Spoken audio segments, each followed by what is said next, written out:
Okay, welcome everyone, and thank you so much for joining us for today's webinar, Rethinking Infant Looking Time Models, Methods, and Large-Scale Collaboration. Infant looking time has long been a cornerstone of developmental research. Looking time has offered a window into how babies perceive, attend to, and learn about the world around them, well before they can speak or act intentionally. But how exactly do we measure infant attention through looking? And what do those measurements really tell us? So we have a very interesting webinar today where we will explore how researchers study infant attention by analyzing where and how long infants look. We will examine current models and patterns of looking time, the key factors that shape these behaviors, and how they evolved across the first year of life. And we will also take a closer look at how big team science collaborations, particularly ManyBabies, are reshaping how we think about data quality, reliability, and the interpretability of infant behavioral measures. And finally, I'm very happy to say that we will have some time to discuss ManyBabies 5, one of the ongoing ManyBabies projects, and see how this collaborative project is tackling current challenges in measurement and offering new insights. So we are excited to open up this discussion. As Heidi said before, please just write your questions in the Q&A and we'll be having a nice discussion at the very end. But after each presentation that will take about 20 minutes each, we will have time for 2 or 3 clarification questions if needed. Okay. I will be introducing the speakers. The first speaker for today is Anjie Cao. Anjie, I will let you introduce yourself and we'll hand things to you. Cool. Thank you so much. Hello, everybody. Good morning for those of you who are also on the West Coast. My name is Anjie, and I just defended my PhD actually last month. And today, what I'm going to talk about is kind of a huge part of my dissertation work. And so should I just start the thing? Okay. Absolutely, go for it. Yeah. But before I get started, I want to first give a shout out to Heidi and Nicholas for putting this together. And I also want to apologize first because I do need to leave after my portion. But just so you know that I'm happy to talk, and you will be able to find my email address online, and I always respond to my email. So just let me know if you want to talk more. Can people see my screen? You should be able to see like habituation as rational action. Awesome. I see some nods. So yeah, let's get started. So this work, even though it's part of my dissertation, it has been a very kind of pleasant collaborations between me, Gail, Rebecca, and Mike. Gail is a former grad student at MIT working with Rebecca. And without their support, without their efforts, this project would not have been possible. And of course, my advisor, Mike, has also played a really, really important role in this work. I want to start by talking about a phenomenon that we are all very familiar with.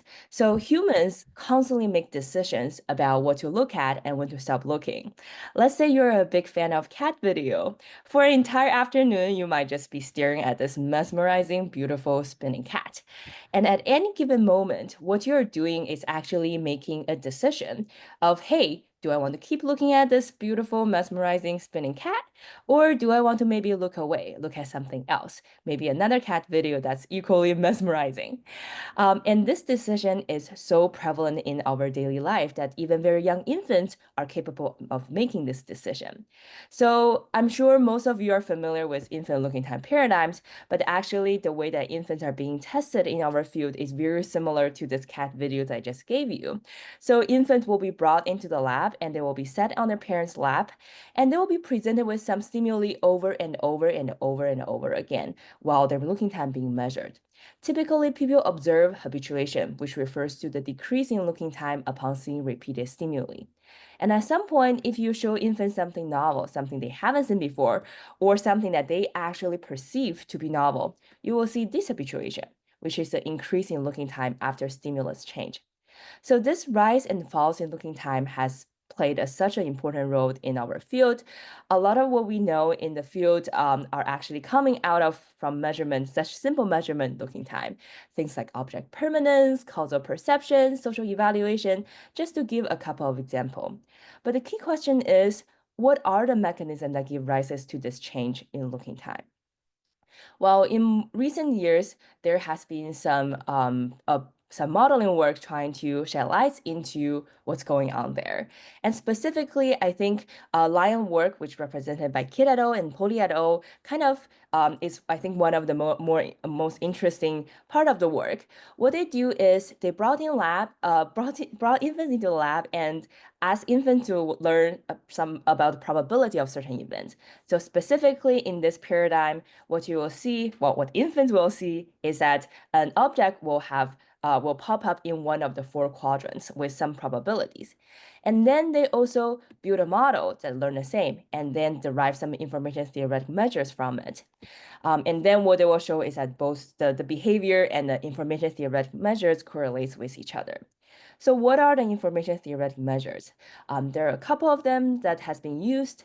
One thing is how unexpected an event is. So for instance, if you have seen an object pops up in the A quadrant, seeing something that pops up in the B quadrant would be really, really surprising. And the second thing is entropy, which is on average the average level of surprises across all of these event sequence, which is also known as entropy. And finally, another interesting one is known as Cao divergence.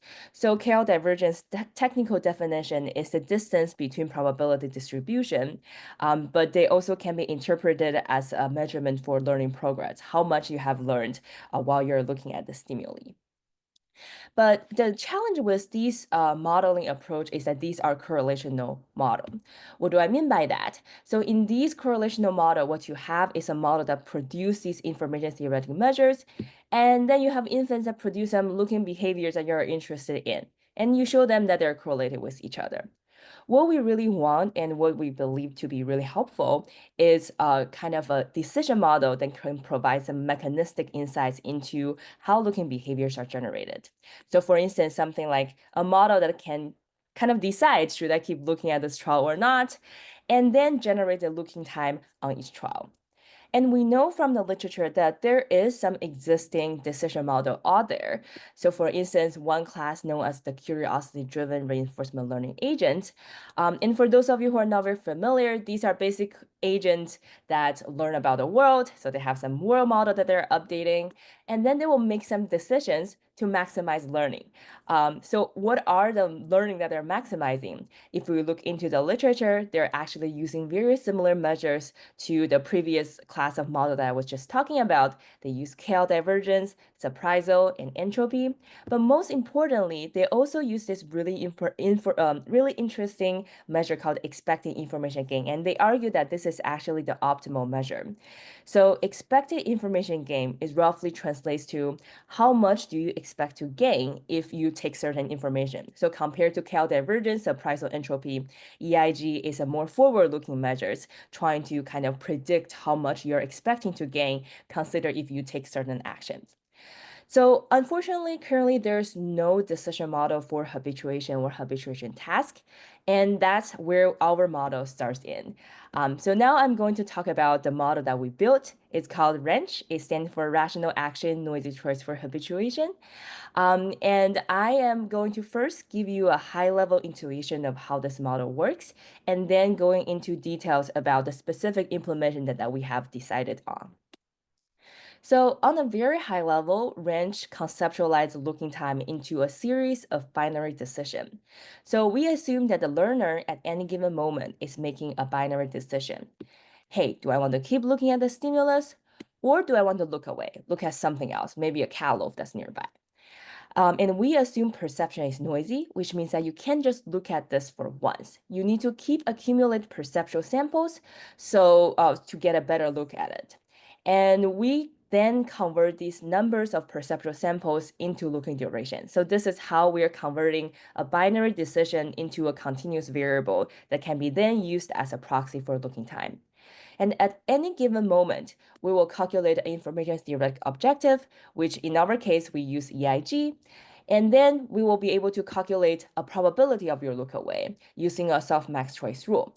So if essentially we're kind of just calculating how likely are you going to look away and essentially flip a coin and flip a coin with this particular weight and then let the model make decision. So more specifically, range has three key components. One is perception, learning, and action. So for perception model, we pass our stimuli through a pre-trained ResNet 50. For those of you who are not very familiar, ResNet 50 is a classic deep neural network with 50 layers and is designed for image recognition. And it's kind of a classic architecture in the field and has also been used in a variety kind of computer vision and also has been shown to show some similarity to how the human visual systems are processing the stimuli.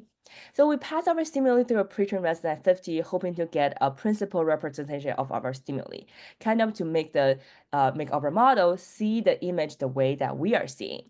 And just to sanity check that this is actually happening, we project the stimuli onto a low dimensional space. So these are the two principal components, the first two principal components of our embedding space.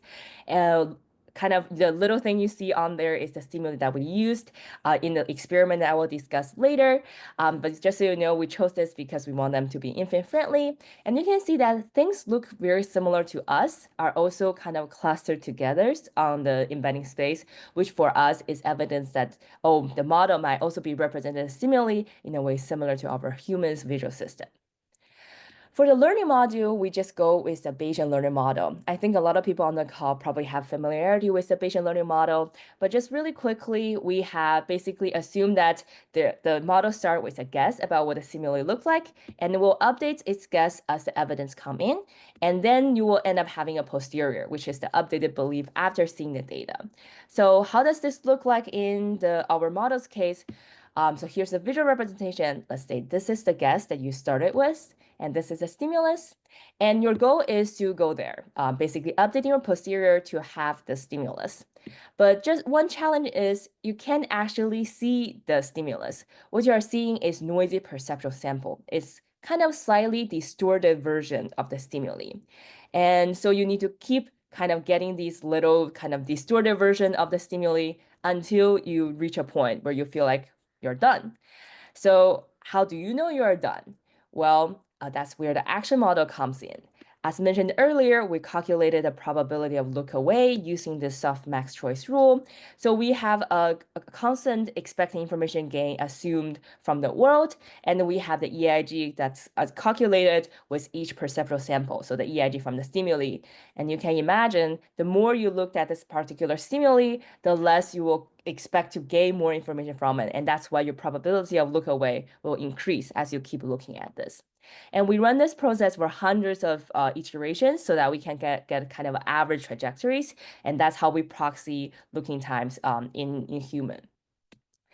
So now that I've talked about how range works, here's how we're evaluating range. I know someone submitted questions about how the training data set and testing data are selected. So here's how. So essentially, we kind of build everything ourselves. So this is a very familiar plot to everybody. It's Hunter and Ames. So our goal is essentially to produce empirical data that can capture this trend.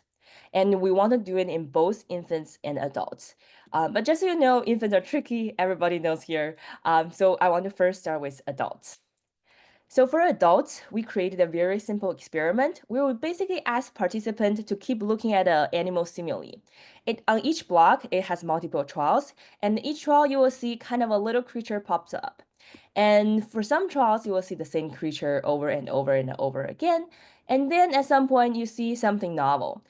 And we vary the position of this novel trial, and that's how we are manipulating how much familiarity the participants are going to have. There are four total possible positions for the novel trial, and each participant see 8 blocks in total. We run this on prolific with 342 participants. So the good news is the paradigm capture habituation and dishabituation pretty well. X-axis is the accumulated looking time, which is how much you have already looked before seeing this particular trial. Y-axis is looking time. So if you haven't seen anything, you see about 5 seconds, you will see, look at this for 5 seconds. But if you have already seen it, you will probably just, your looking time drops. So here on the second trial, you can see participants look longer at novel stimuli compared to the familiar stimuli. And then you can also see this trend continues and the looking time kind of drops with the familiar. And this will be interpreted as evidence for habituation and dishabituation. We run the same experiment with wrench since we are capable of just passing the same stimuli to wrench. So we kind of just had the same thing. And we show that wrench has pretty similar patterns as well. And next, we want to move to the more challenging infants part. So traditionally, normally how this is tested is people will use between subject design and basically get a lot of infants to do this to get a good measurement. And well, we don't really want to do this. So instead, we design a within subject design study. So in each, this also has a block design, and on each block, it has two phases, familiarization and test. During familiarization phase, the participant will see a trial, which is 5 seconds of animal. And on test, you either see the same thing again or you see something novel. And we can manipulate it, the duration or how many trials, familiarization trial there is in the familiarization phase. You can see 3 trials or 9 trials. And so for infants to go through the full experiment, they will see 6 total blocks with all of the combinations of the familiar and novel and the durations of familiarization trials. And we run multiple versions of these experiments to get a full coverage of the familiarization durations. And we run this on Zoom with 92 infants aged 7 to 10 months. And we use iCatcher++ to code it, so this saves us a lot of time. And here's kind of a POV that you are the stimuli. This is what what kind of the experiment videos look like. The babies are kind of just staring at the screen.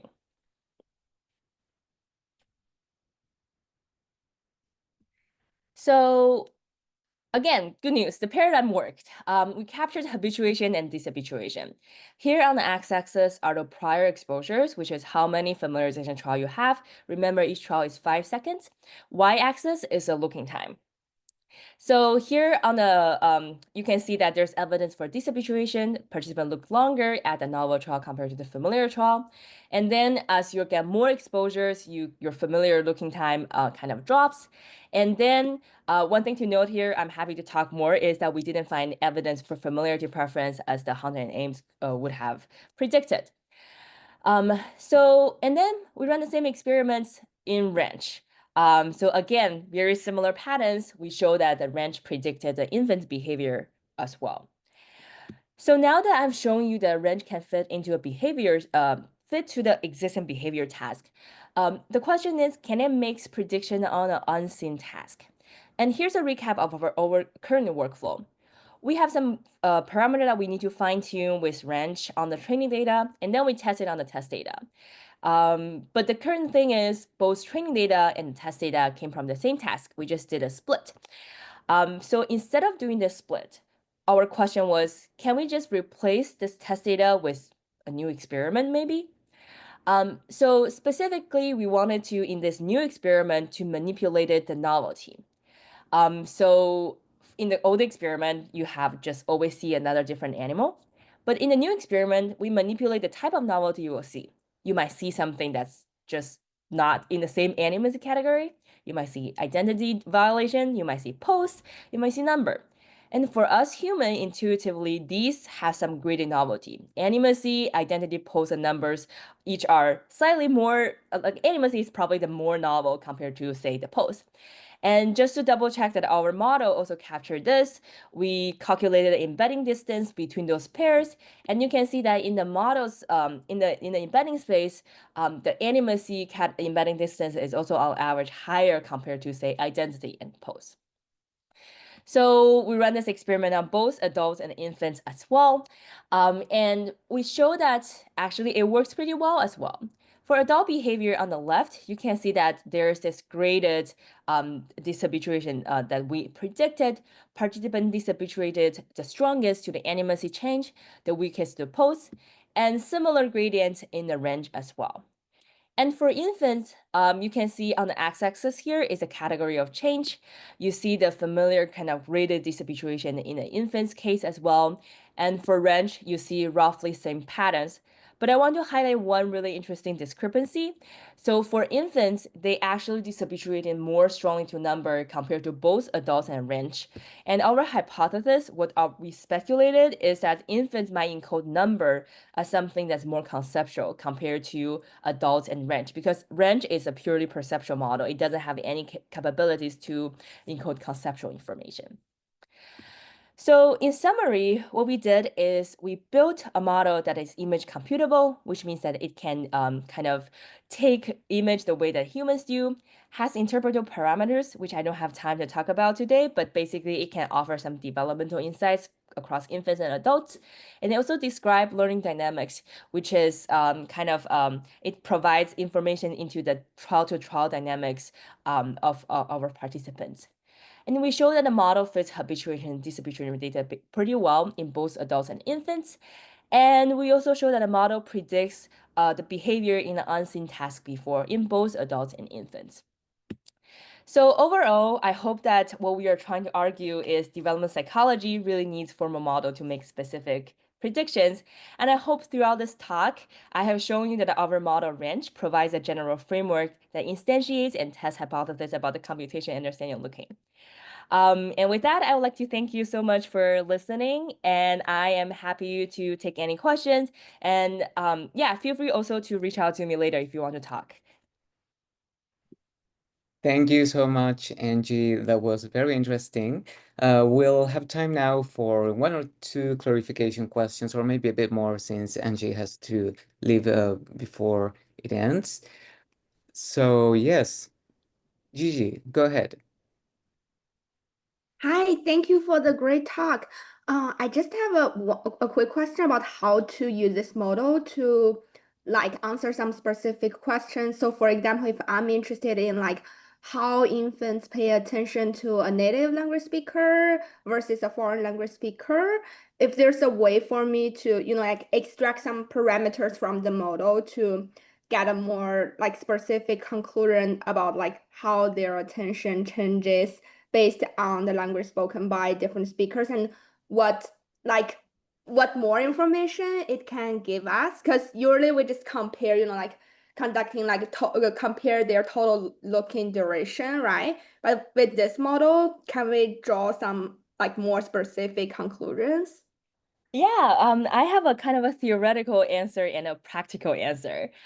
Theoretically, I think one of the strengths of our model is that you can kind of all of the three components, the perception, learning, and decisions are modular. So in principle, you can swap the perception modules to instead learning from some visual input to learn from audio input, which I think is more relevant to you. So because right now, everything that we have done are purely perceptual.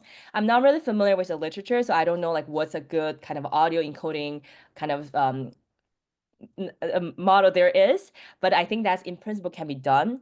But the practical answer is that running this model, and I think this is one of the weakness for our work, is that we have envisioned to build a model that can be easily used, but it is not easily to use. So the training data, the result I've shown you are kind of coming out of from like 2 weeks of training and testing across like around 15 GPUs. So it is extremely computationally intensive for us to run this model. So that's kind of like provide a huge challenge for other people to use it.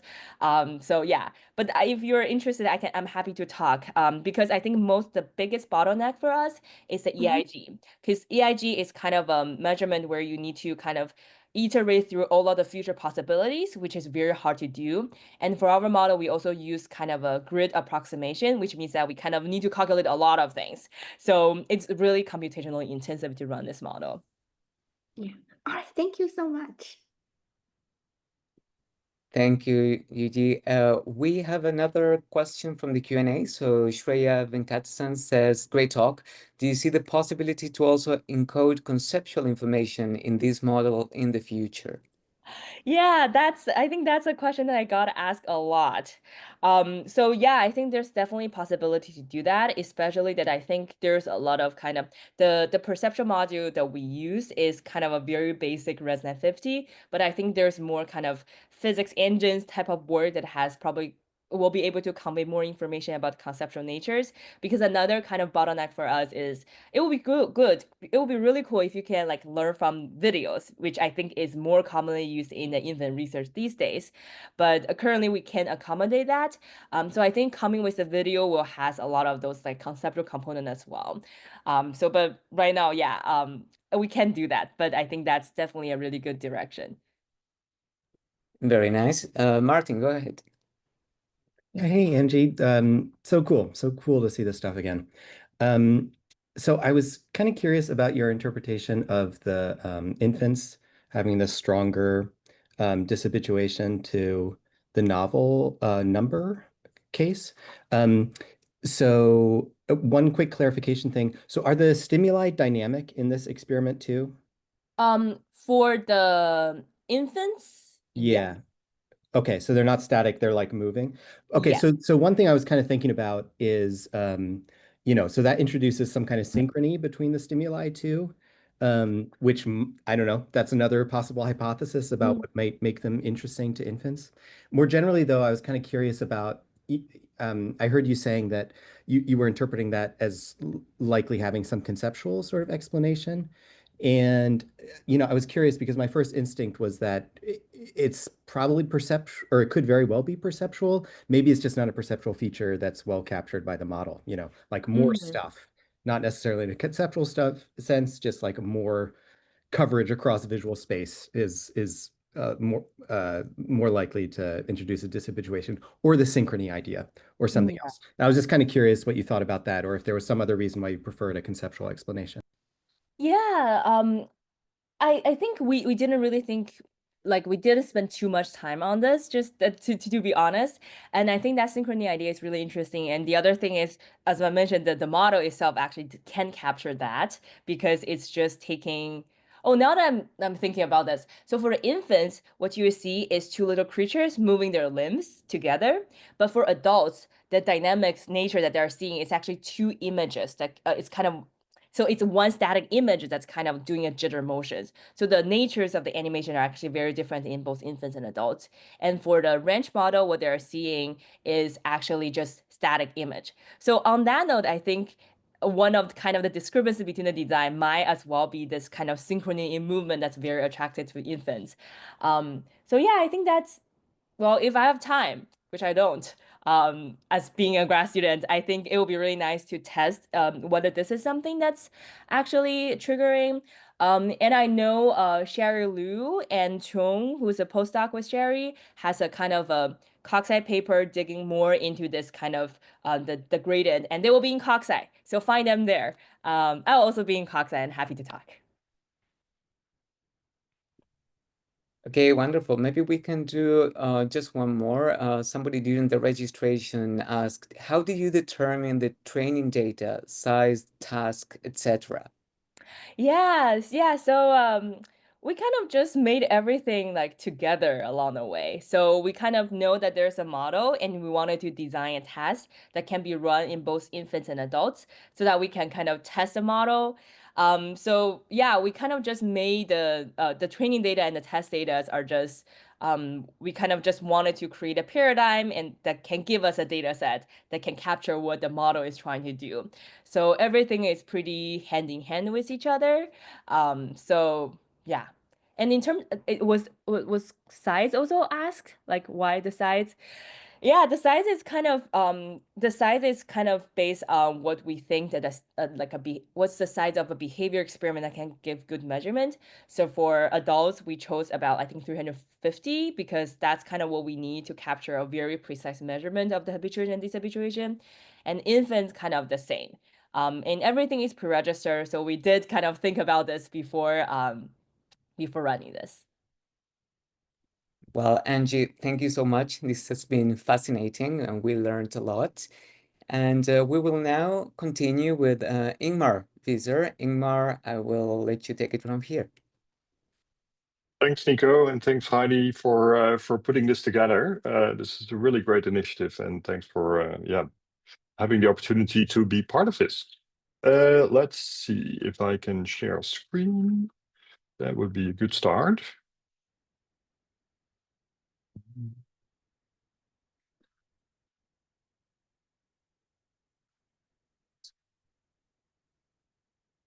How about this? Does that work? That works. Okay, good. That's always reassuring. Okay, so yes, thanks again. So my name is Ingmar Visser. I'm from the University of Amsterdam, and I'm going to take this into a slightly different direction and call it a look behind looking times, as I'm sort of scaling down in the time window that we're looking at here.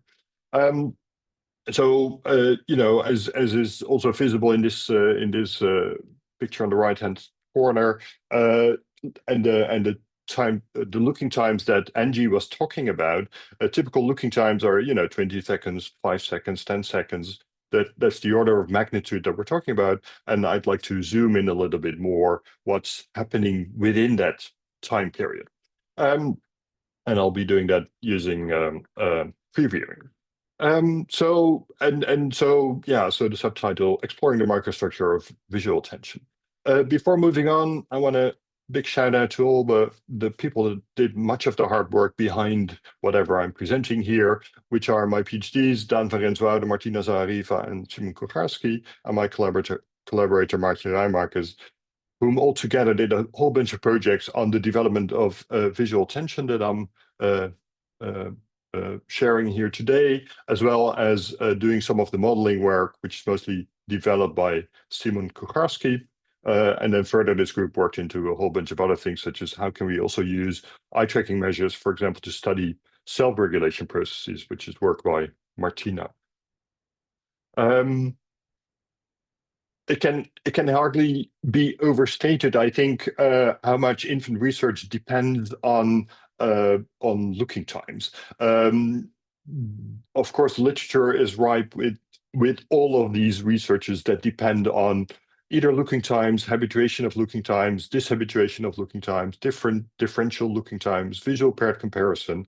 All of those, of course, major findings in infant cognition, infant attention, infant visual attention, rely on looking times, and they very much lay the foundation for our understanding of how the infant mind develops more abstract representation of the world around them, such as in the case of same-different discrimination, such as in the case of numerosity discrimination, as these examples show, and recently in the ManyBabies tree on algebraic full learning.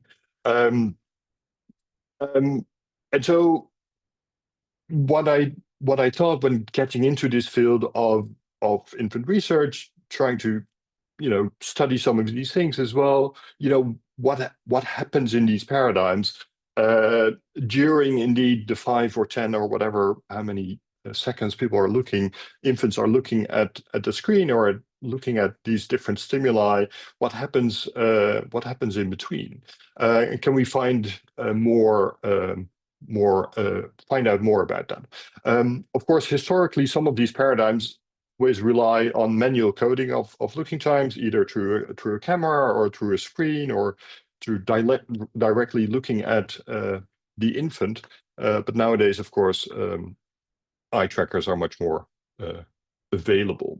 So just to drive home that point about looking times, here's a couple of examples. On the right-hand corner, the Arterberry paper, 2000, showing looking times of around 10 to 40 seconds for each trial, and then a dishabituation effect or a novelty effect after that.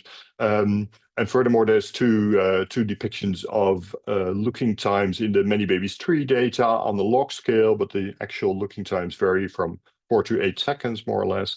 And in the ManyBabies 1 data, here's the infant looking data from ManyBabies 1 for IDS trials only. And here we see again looking times varying between 5 and 12 seconds roughly. And so already some time ago, Aslin asked this question, of course, what's in the look, and discussed extensively, what's going on with this idea of looking times, and laid out many directions for future research. And one of them, there's many more, and I'm just going to touch on one of them, is this idea of that the field has settled on measures of macrostructure of looking times and ignores the microstructure. So what's a little bit more behind this? And he already, of course, posited this idea that eye tracking has much promise in terms of delving deeper into what looking times are and what drives looking behavior in infants on a much more microscopic scale. So that's what drove us also to start looking into this a little bit more.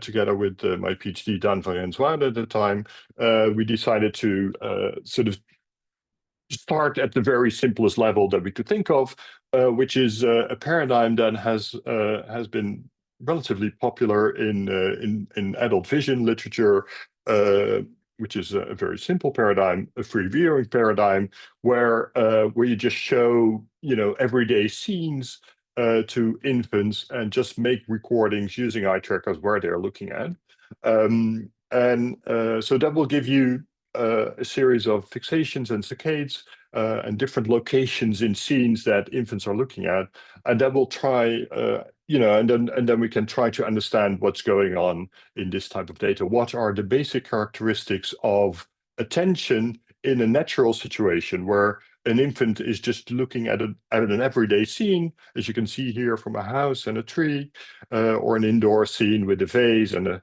little picture. And can we derive from this what are the basic characteristics of where they're looking at and how long are they looking at those things, and then use that to later on potentially better understand the more controlled paradigms that we are typically using in our experimental work. So we started out with some basic ideas of what are the factors that are controlling this type of free viewing behavior. So there's more general exploration strategies. Where do you start when you look at a particular scene, or when you look at a picture? Where do you start to look at? There are, of course, perceptual factors, some cognitive factors, and individual differences. And I'll touch upon each of these in the remainder. And the idea here is that during development, potentially when more abstract knowledge develops, you can also have more directed looking or information search processes going on. For example, looking at objects in a scene rather than being driven by stimulus features completely.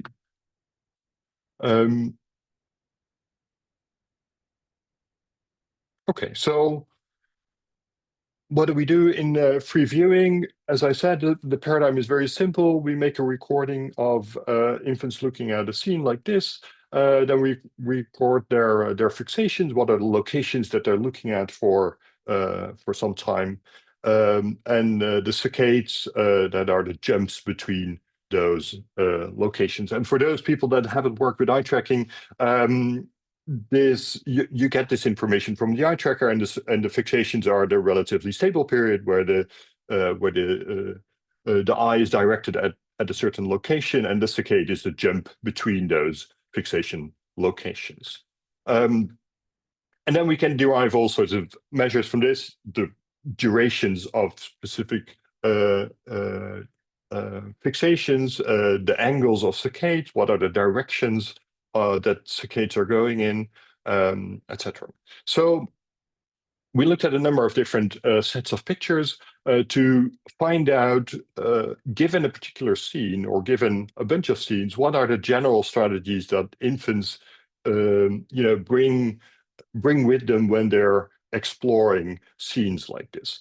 And so one of them that we derived also from adult vision literature is what is known as the central bias. It's a very easy bias. That is, are you actually starting to explore a scene from the middle outwards.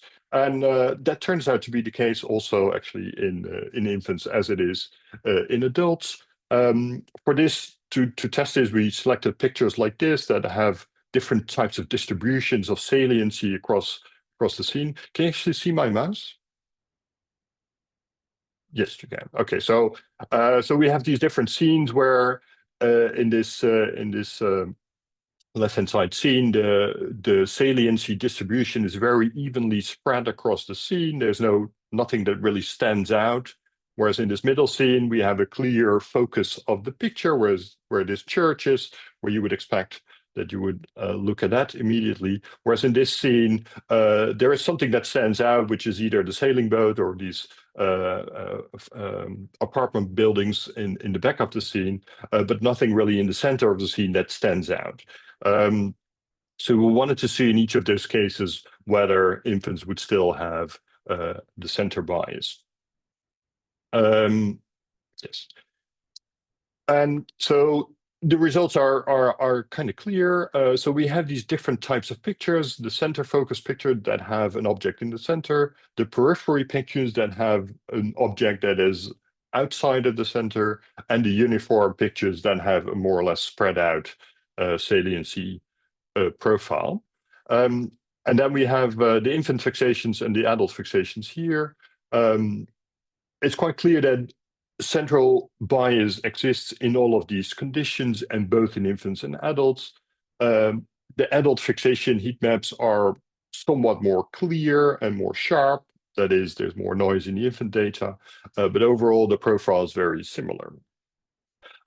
What's interesting in the periphery condition is that you get this spread of attention between both the central area, even though there's nothing much to see there, and the more peripheral areas that are centered around the bottom of the picture, because in most of those pictures, if there's no specific object in the center of the screen, it's mostly placed at the bottom. So you get this bout of looking there also. So that's the center bias. Then another phenomenon that is relevant is developmentally relevant is around fixations and saccade. So here's a summary of some of the studies that we did. In the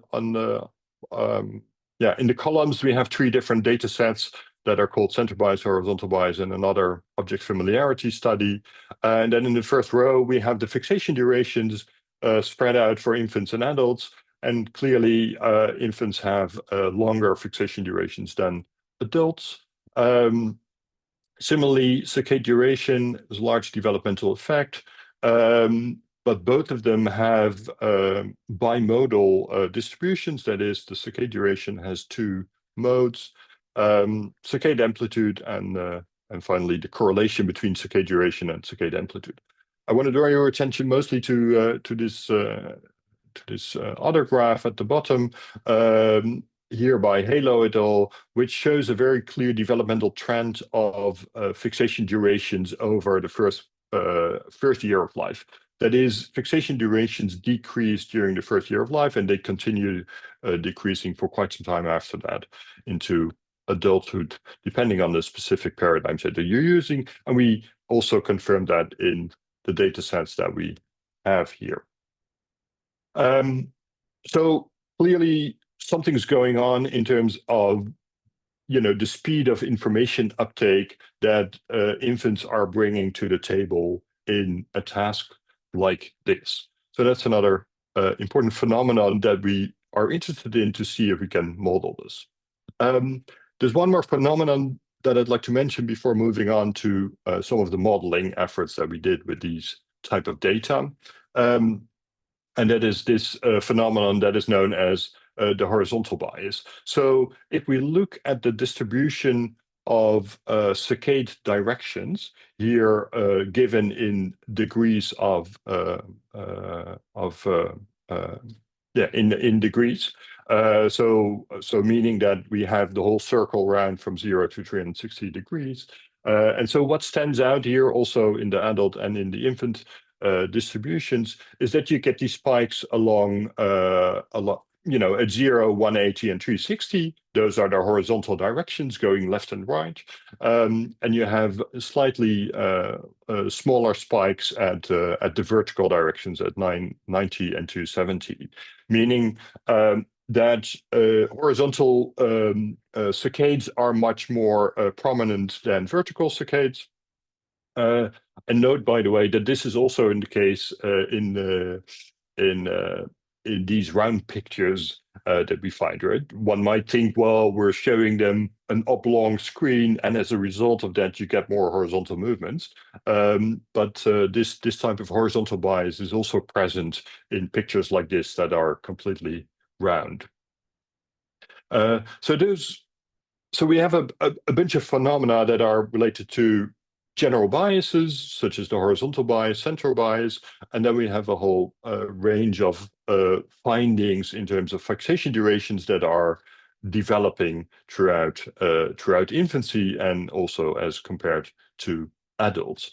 And those describe, let's say, the scanning process of infants, scanning information from a scene like shown here.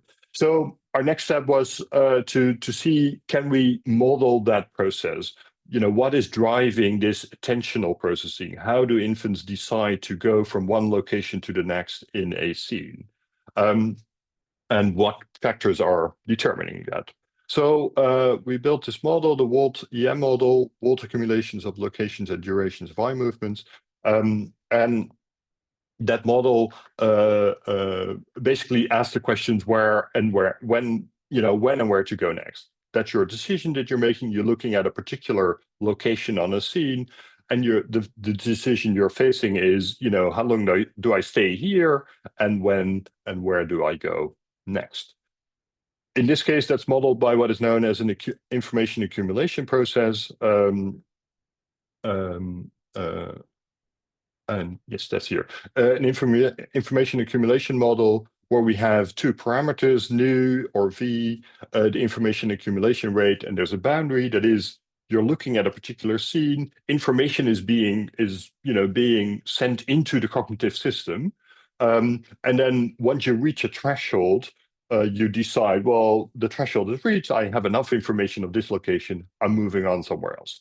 So what now goes into this process of information accumulation, because that will be determining where you go next and how long you stay. So the model includes a whole bunch of factors that are relevant. Object locations and sizes, saliency, central bias, and exploitation. Let me mention each of these a little briefly, because we're already spending quite some time. Okay, so objects are clearly relevant, and this model is used to determine how relevant exactly it is. So what we feed into the model are the sizes and locations of objects. We also feed it a saliency map, because saliency is also going to attract the infants, of course. We put the central bias in there as a factor. And finally, we have what is known as an exploitation factor, which means that you're going to choose future fixation locations that are relatively close to the current location. And so, as it turns out, we plug these factors into the model, and we determine how their relative importance in determining fixation locations and durations. And so, here's some numbers here. The importance conclusion or takeaway here is that all of these factors are highly relevant. Not shown here is that the relative importance of saliency and objects changes during the first year of life, where we see that saliency becomes less important and objects become more important. So yeah, the model captures this idea that there is a competition between a particular location and everything else that's out there, and that this competition is driven by all these factors, such as saliency, objecthood, and some biases, and exploitation, that is, you're staying close to where you are. It provides a very good description of this type of data. And the next step would be to build on this and take it further into longer scan paths. Here's some summarizing statements. I am very happy to talk about many aspects of this. In particular, I would also like to mention then ManyBabies projects and other large-scale projects that now many more labs are using eye tracking for data collection in these sorts of projects. That will provide many opportunities for having, these much more detailed looks into what is behind a looking time. Thank you. Thank you so much, Ingmar. That was very very interesting. We have a question in the Q&A by Lisa Oakes. She asks, for the model, how are objects identified? Are adult humans determining what an object is, or AI? How do we know that an object is the same perceptually to the infant? Yeah, that's a very good question.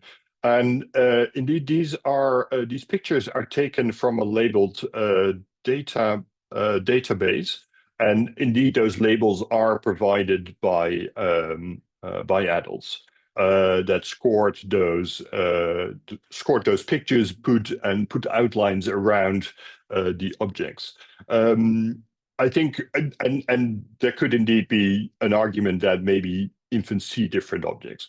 I think what the modeling effort and the later experimental results around this show that objecthoods defined in this way, indeed, infants start to pay more attention to this type of factor.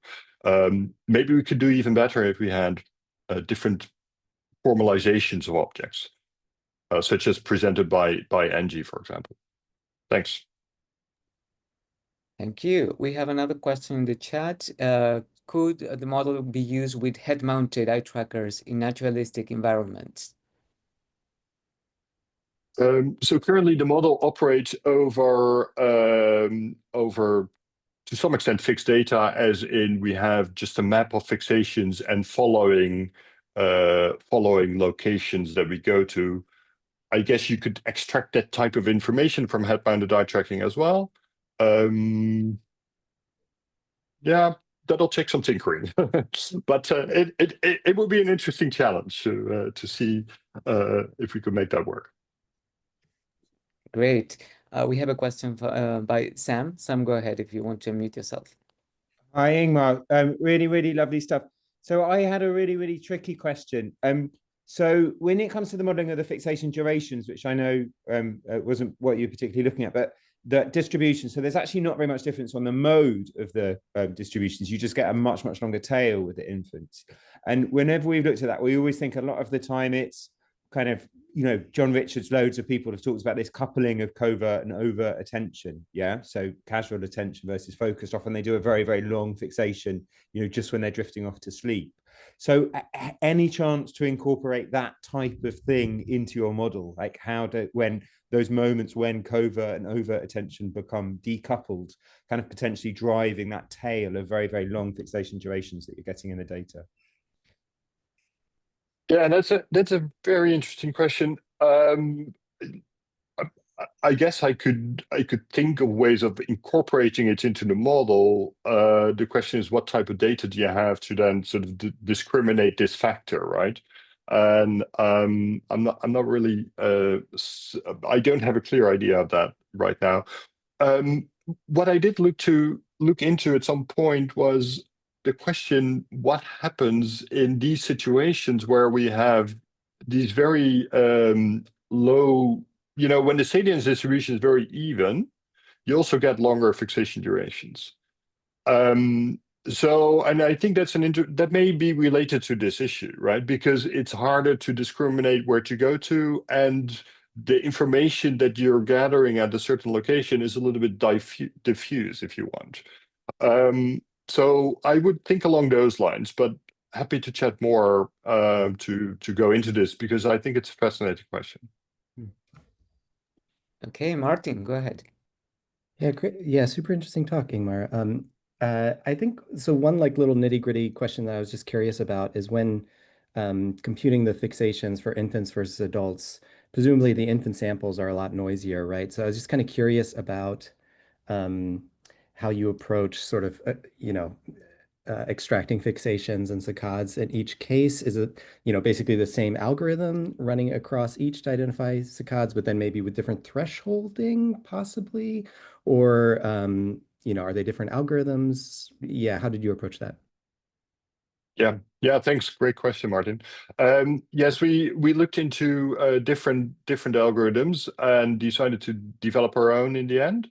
That indeed has thresholding that is adaptive to the noise level.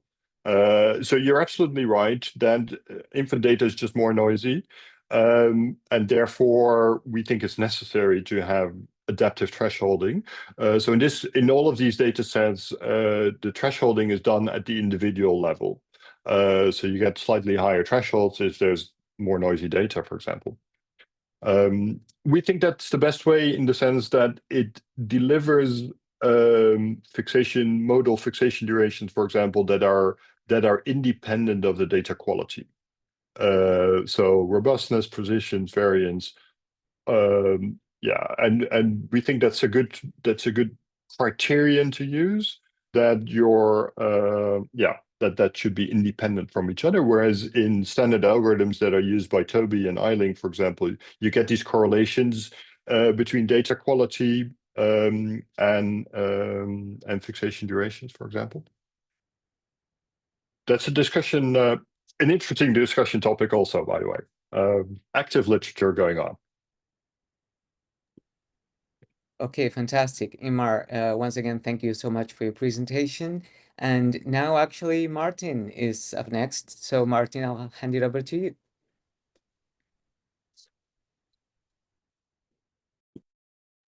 Yeah, thanks so much. Yeah, to everybody. Tough acts to follow. Let me think. Kind of want to do this possibly. Does that look Yes, right? we can see the presentation. That's great. good. Okay, that rocks. And then let me see here. Bummer. Okay, I can wing it. Or actually, hang on a sec. Give me one sec. Yeah, no problem. In the meantime, I'll remind people if they have any questions for Martin during the presentation, they can just leave them in the Q&A and we'll keep track of that. And afterwards, people can unmute themselves and ask live if they want.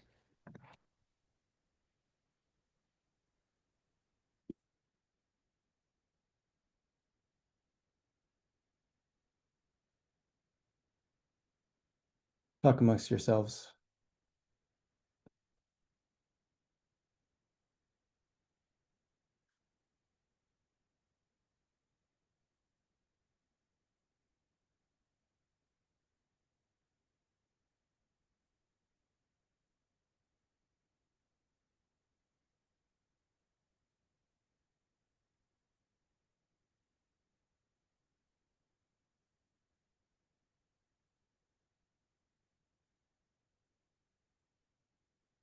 Okay, I think I figured it out.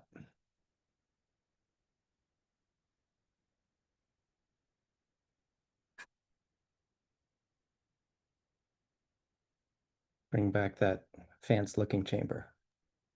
Wonderful. Okay, this looks good? Yeah, it looks good. Cool. All right, well, yeah, excited to be here, excited to talk about some thoughts that some big picture thoughts I feel like that I've been having just based on the experience of working on some larger data sets of infant looking time. So the prompt I kind of set myself is what are some possible lessons, if any, about looking time measurement that at least I feel like I'm learning from largish infant data sets. Where I'm coming from there is just the fact that subjectively it feels like working on larger data sets for things like ManyBabies. Heidi dropped the merch link, or Peekbank, which I might have some time to talk about as well. has kind of changed a little bit how I think about these measures. And so this is a kind of attempt to build some intuitions about the ways that I think it has for me. So the first thing I'll do, because I'll talk a lot about stuff that kind of lives in the ManyBabies 1 metaverse, is give just a quick common grounding of that task. Then the way I've carved it up is talking a little bit about some brute facts about infant looking time. I'll tell you more about what I mean by that in a second. Then the meat of the talk is sort of about reliability and looking time measurement. And then we'll see if we have time to also get a little bit into some ideas about the value of increasing item variability. Okay, and for the appetizer and the main course, I'll be focusing mainly on ManyBabies 1 and associated projects, and then might get into Peekbank a little bit too. Okay, maybe ManyBabies 1. Most folks are likely familiar, but here's just a quick refresher in case you haven't thought about that data recently. So this was a large-scale test of infant-directed speech preference in infancy. If you're not 100% sure what infant-directed speech is, I'm sure you know what that is. I'm sure you have a pretty good idea. Why was it tested? Well, it's an interesting theoretical target for a number of different reasons.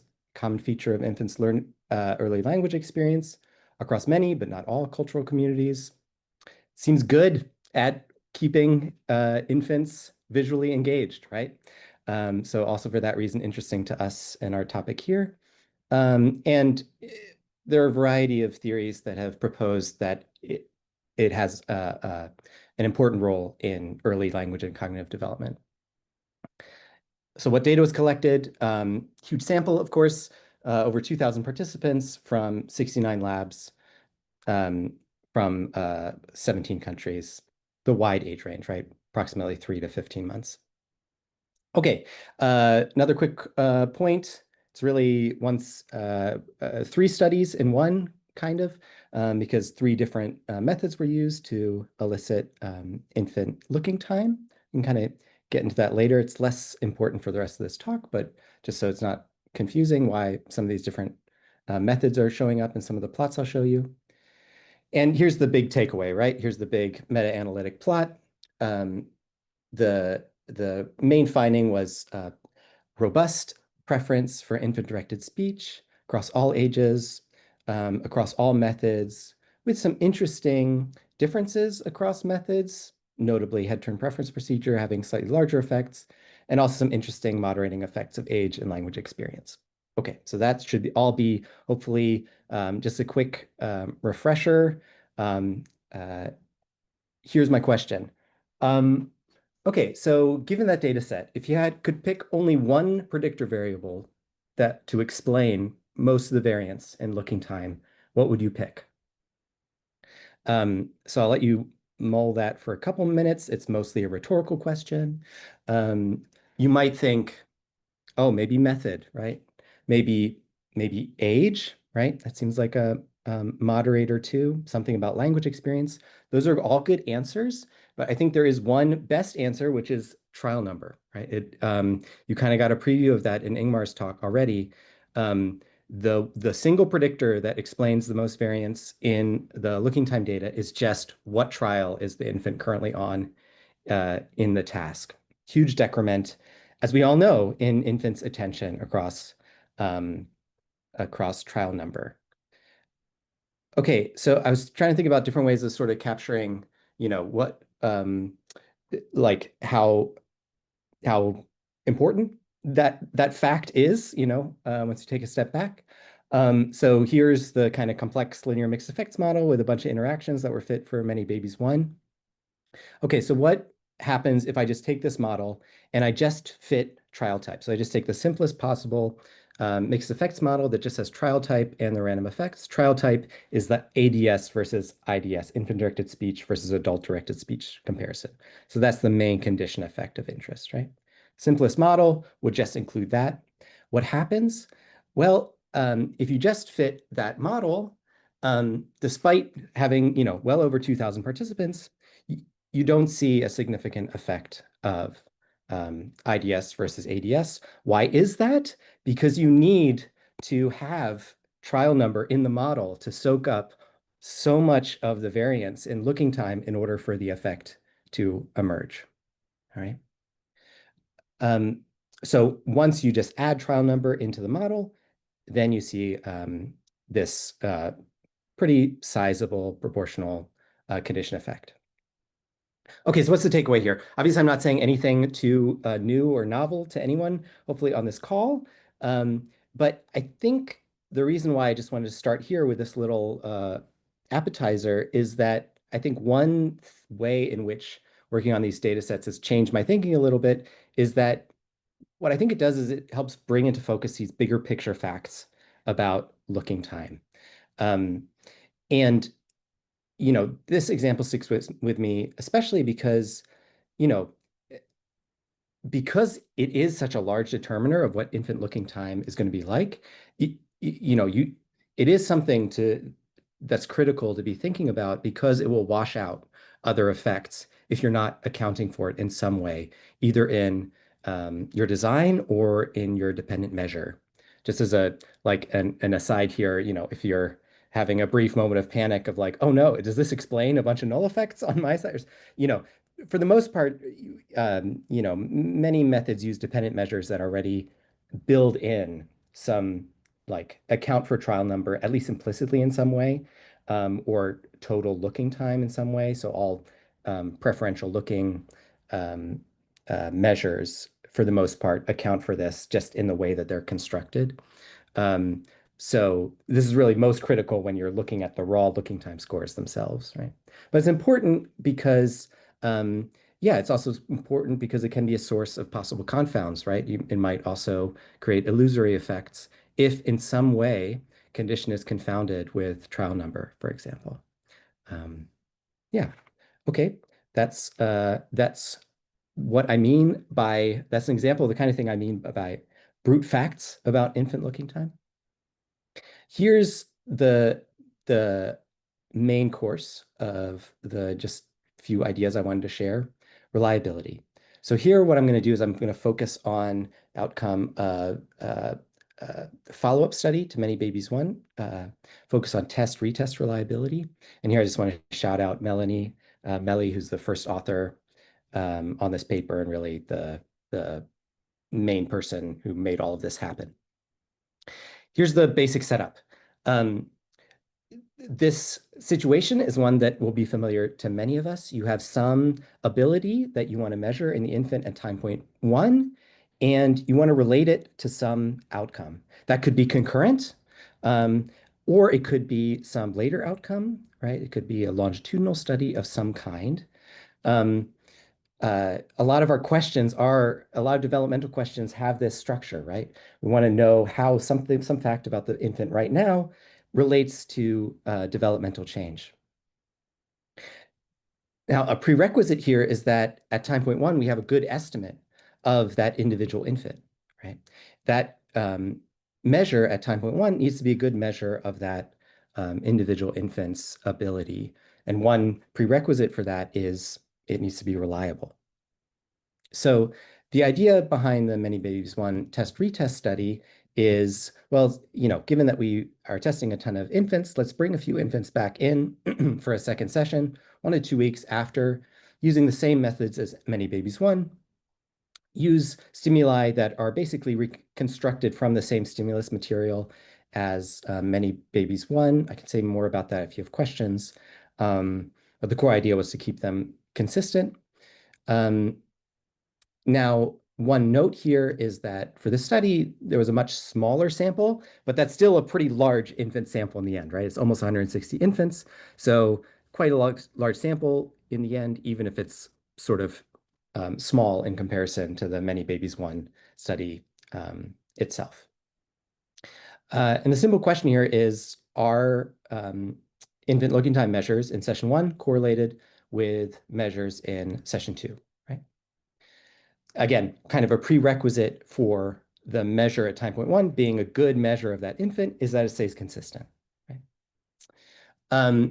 Okay, here's the big main plot, just showing preferential looking in the first session on the x-axis and preferential looking in the second session on the y-axis. And what we find is pretty much no evidence for correlation overall.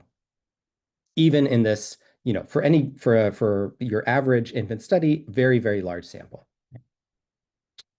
Okay.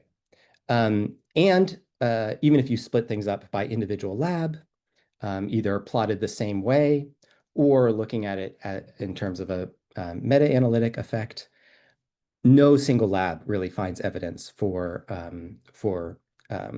infant looking time being reliable. There's like a tiny glimmer of hope, though. Don't worry, I won't leave you hanging just there.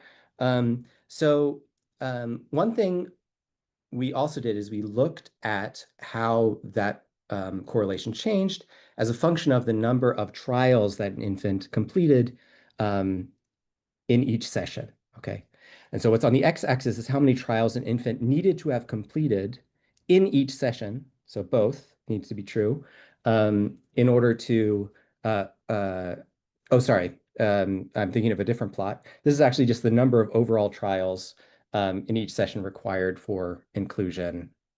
No, I was right the first time. Yeah. It's the number of trials they have to complete in each session at a minimum. And then the correlation coefficient is on the y-axis.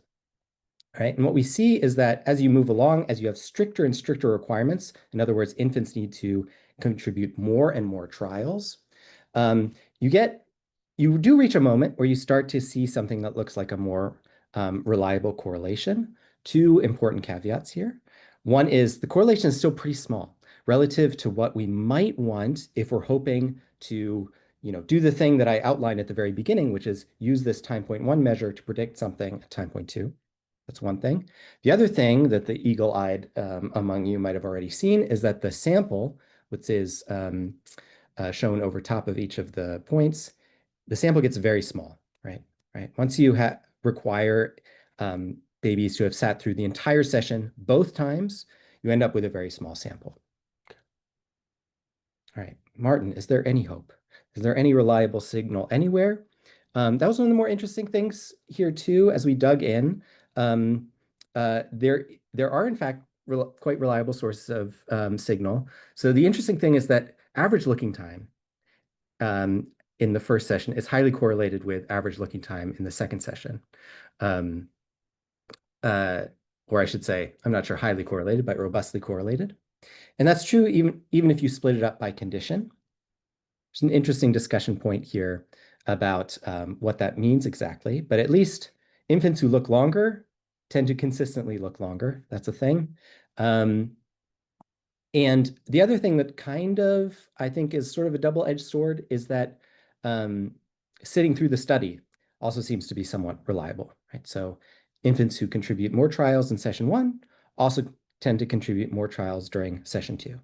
Why do I say that's a double-edged sword? The positive way of thinking about it is that, well, that means that we actually have a chance to, get reliable measurements from infants, from at least a subset of infants, right? Because, what we need are more trials. At least we'll know that that should be somewhat consistent between kids. So as we up the number of trials, we should be able to keep that subset of infants in the study. Why it's double-edged, of course, is that, if to the extent to which that's a reliable individual difference itself, that means that the infants for which we are more likely to develop to get a reliable estimate, that itself is already a biased sample, right? And we don't know. And so it's an interesting question, right? Like what is it about that sample? Okay, so here's my key take-homes. No strong evidence of test-retest reliability in infant-directed speech preference. Even under the best case scenarios, there was a high attrition rate and correlations were small. And likely we have very limited power here to predict individual differences in future outcomes based on IDS preference. What that means for looking time in general, I think is a good discussion point, but at least for me, it was very eye-opening for just making the general point that we can't take for granted that just because there's a robust group effect in a given task in infant looking time, that therefore it will be deriving reliable estimates for individual infants. Okay, now I I wanted to connect this with one other point, but I want to make sure that I stay within time here. So why this is connected with some other work that we've been thinking about is so in a separate data set that we've been working on, we've been looking at measuring word recognition using the looking while listening paradigm. For those of you not necessarily familiar with that paradigm, it's very straightforward. Here's how you can measure how infants process a word. Put up two pictures, like a picture of a dog and a cat, and then prompt them with the word for one of the pictures, find the dog, and then measure their eye movements in response to the target versus, so in this case, the dog versus a distractor like the cat. And what you get is a plot that looks something like this, where on the x-axis you have time since the onset of the dog, and on the y-axis you have accuracy, how likely are infants to look to the correct image, and you get this sort of characteristic deflection showing that infants recognize the word. So, and one measure here is accuracy. So basically selecting out a time window and computing the proportion of target looking. Right? Okay. So in Peekbank, what we've been doing is basically building up this large data set of these kinds of studies. Here's just a kind of bird's eye view of some of the data sets in one of the now older releases of the database, which point we had about data from about 2,000 infants across 25 data sets. We're hopefully soon to release an even larger version that will be about 50% larger, so something closer to 3,000 infants and about 40 data sets. This is the core data set that you can access right now by going to peekbank.stanford.edu. Okay, here's the point. So, I showed you this kind of deflection graph, right? So one question here is, what part of this should I analyze, right? So should I take, a canonical window that's often used in the literature, something like 300 to 2,000 milliseconds? What about, something larger that encompasses the full trial since the onset of the word? Where do I draw the line? What's best in terms of deriving a measure of word recognition? And so one way that we've looked at this is, well, one consideration at least that might be on your mind is what yields a reliable measure, right? What yields a measure that's consistent from trial to trial within an infant? And so to do this, what we've looked at is how we've done basically a kind of multiverse analysis where just for all possible choices of window start and end time, you look at the interclass correlation coefficient, which is just a measure of reliability. And so the way to think about this is every tile here in the plot that I'm about to show you represents a specific time window choice. So for example, choosing a time window that goes from 0, so the onset of the D of the dog, to 3 seconds post onset of dog. And what we find is that what I'm showing you is a heat map. So think of the hotter parts are the parts that have higher reliability, right? So where do those live? Those tend to live after the onset of the dog, of course, that's a good sanity check, but they also tend to live in higher window end times, right? So that means lengthening the window tends to be the choice that increases reliability of the measure. So the reason I bring that up is I feel like one larger takeaway from this stuff is that, more signal, whether it's more trials or longer time windows per infant, that tends to yield higher reliability. And I think the thing that we want to grapple with as a field is that reliability, even in the best case, is still quite low for many individual difference questions. So, I kind of think of that as an opportunity for thinking together as a field about how to increase reliability in infant behavioral measurements. All right. And so just in the interest of having some time for discussion as well, I'll save the point about item variability And, you know, I'll just maybe end, I had the same idea as Ingmar, which is to go back to this What's in a Look paper by Dick Aslan that was very formative for me too in grad school. You know, and as he kind of talks through the challenges of interpreting infant looking time methods, you know, he has a very future-oriented look. So, you know, you're quoting from him, both the novice and the expert in the field of infant development could easily interpret the foregoing discussion of methodological dilemmas as motivation to seek employment in another scientific discipline.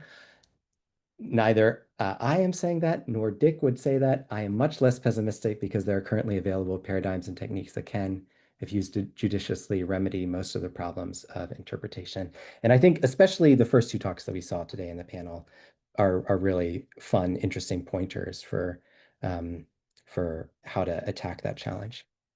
All right, excited to see where the discussion goes.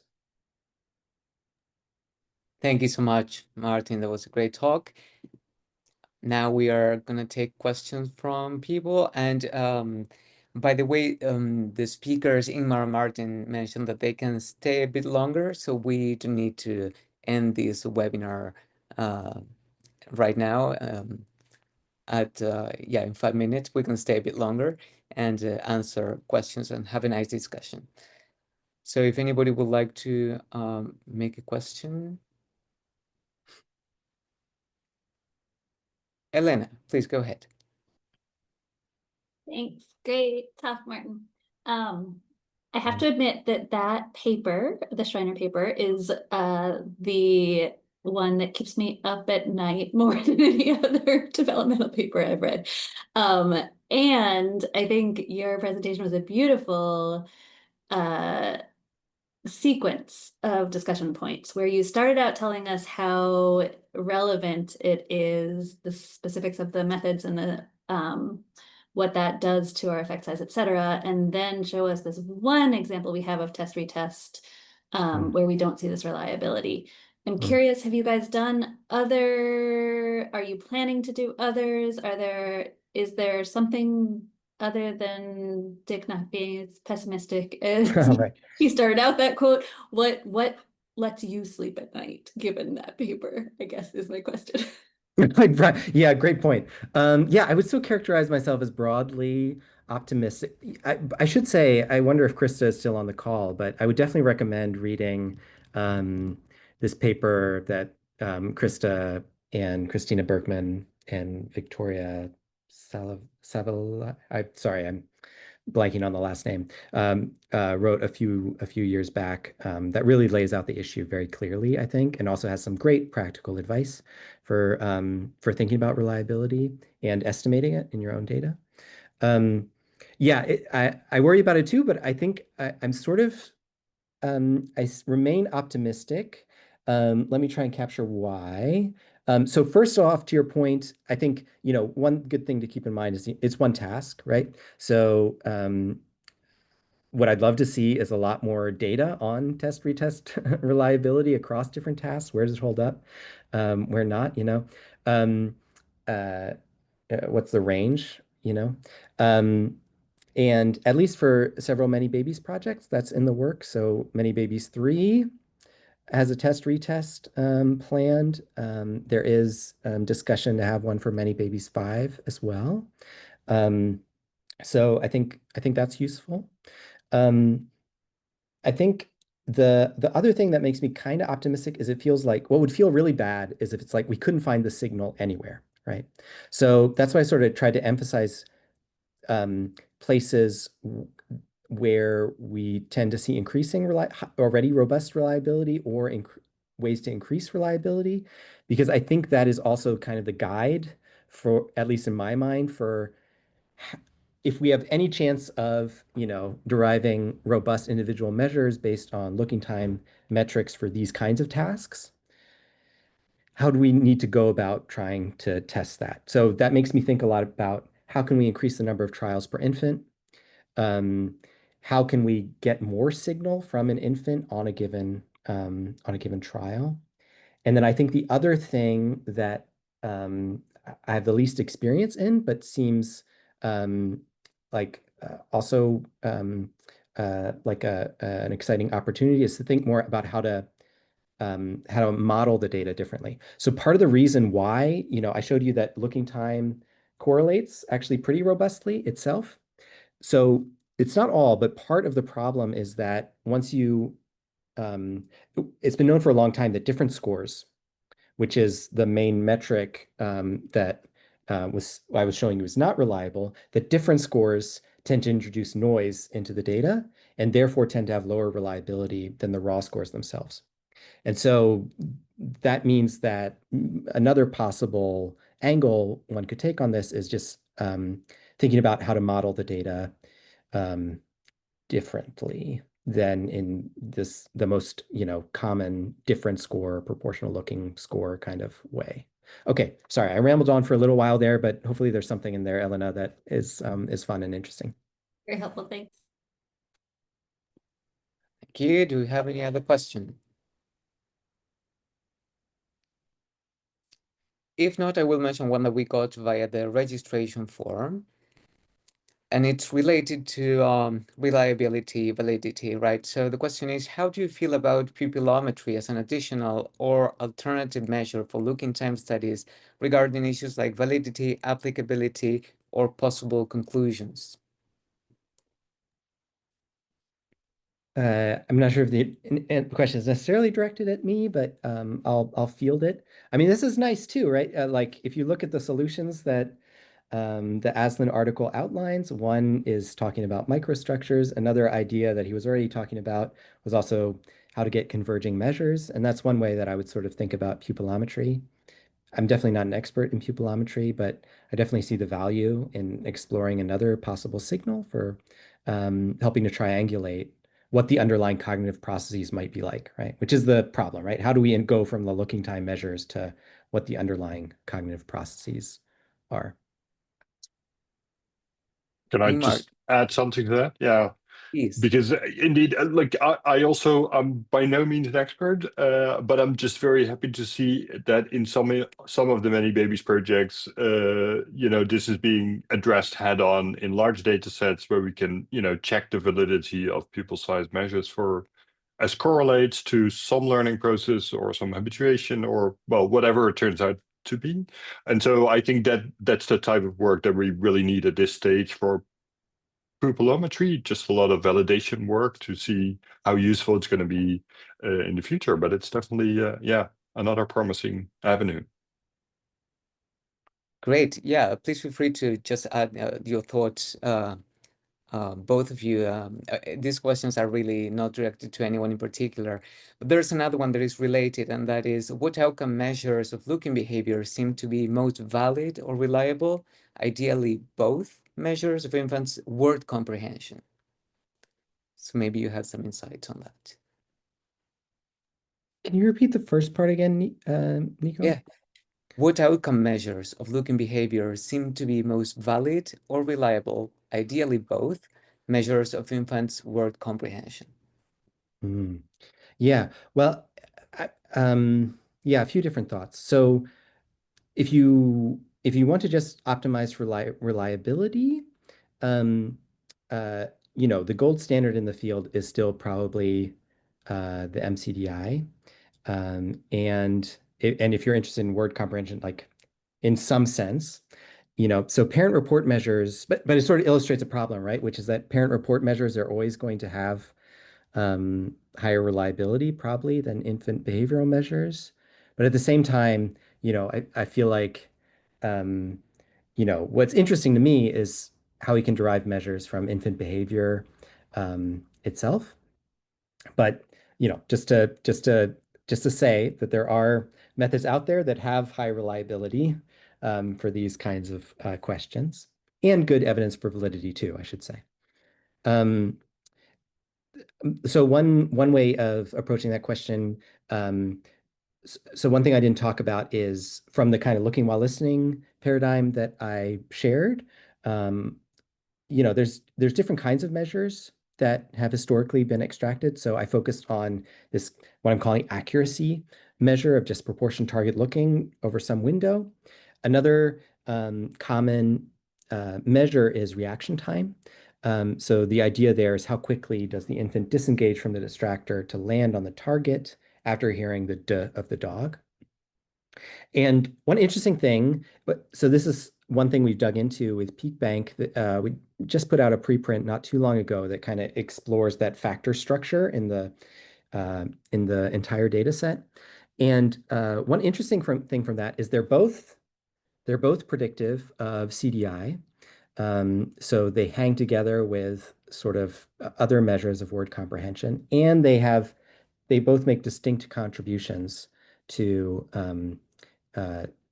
so they're both capturing different parts of the signal. What exactly those are is an interesting question. In general, accuracy tends to track a little bit better with the CDI, which makes sense because people think of that sort of capturing like overall ability to link the word with an appropriate referent.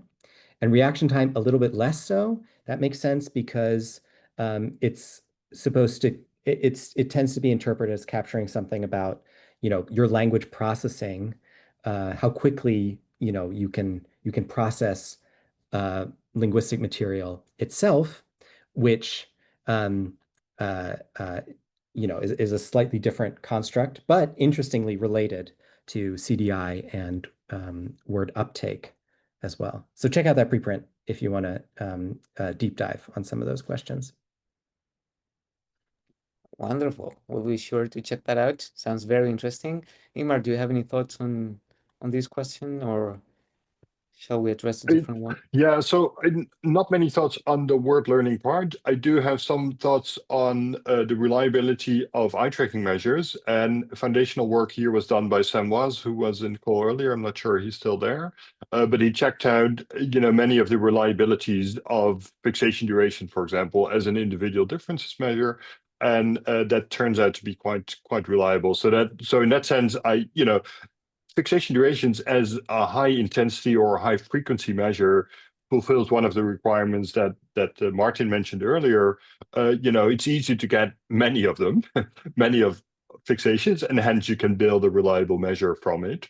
But then when it comes to the validity, as in what does it measure, it's something very, very broad, right? So how that is then related to specific word learning or to specific task effects, that remains a question. But at least because you have high frequency measurements, you at least have the opportunity to get quite reliable measures.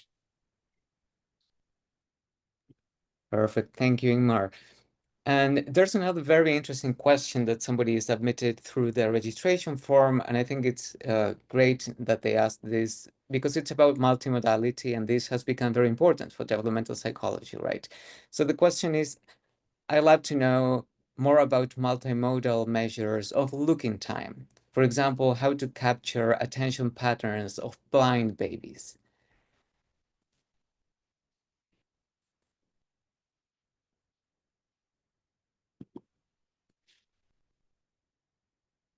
I guess we can all think about that and try to come up with solutions.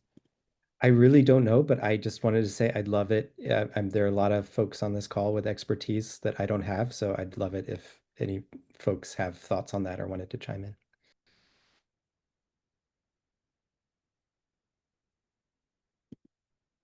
Okay, seems like that might be a topic for further exploration. But there's another one that is interesting too about atypical developmental trajectories, right? So, and this was specifically directed to Ingmar. Have you tested any samples involving individuals with potential developmental risks, such as ADHD or ASD? The simple answer here is no, I didn't, but I'd love to do it. And indeed to find out whether, some of these quite fundamental patterns of how you explore information, whether those would be recognizable and whether we could use these as an early signal or early warning signal of these later developmental problems. There are some indications that is the case, as in, some of these very basic measures, such as fixation durations and fixation or saccadic response time, for example, they are quite predictive.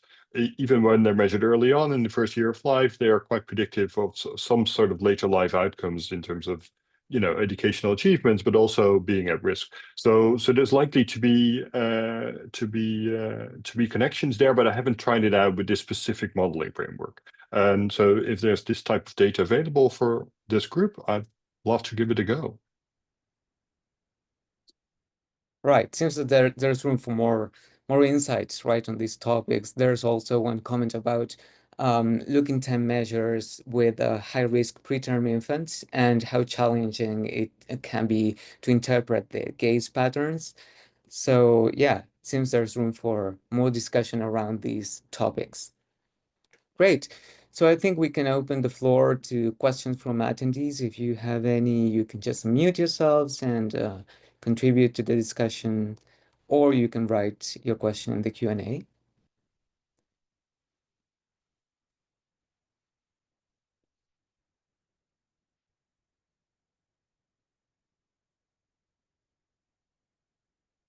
Okay, well, it seems we can wrap it up for now. It's been a very interesting discussion. Thank you again to all the speakers for agreeing to present today. That was amazing. Thank you so much. And we are so happy that you agreed to take part in this initiative organized by the ManyBabies Teaching, Training, and Open Science Committee that's been hard at work putting together all these webinars that you've probably seen on ManyBabies website. And we hope to have you join us on the next one. Thank you, everybody, for coming today. And yeah, hope to see you very soon.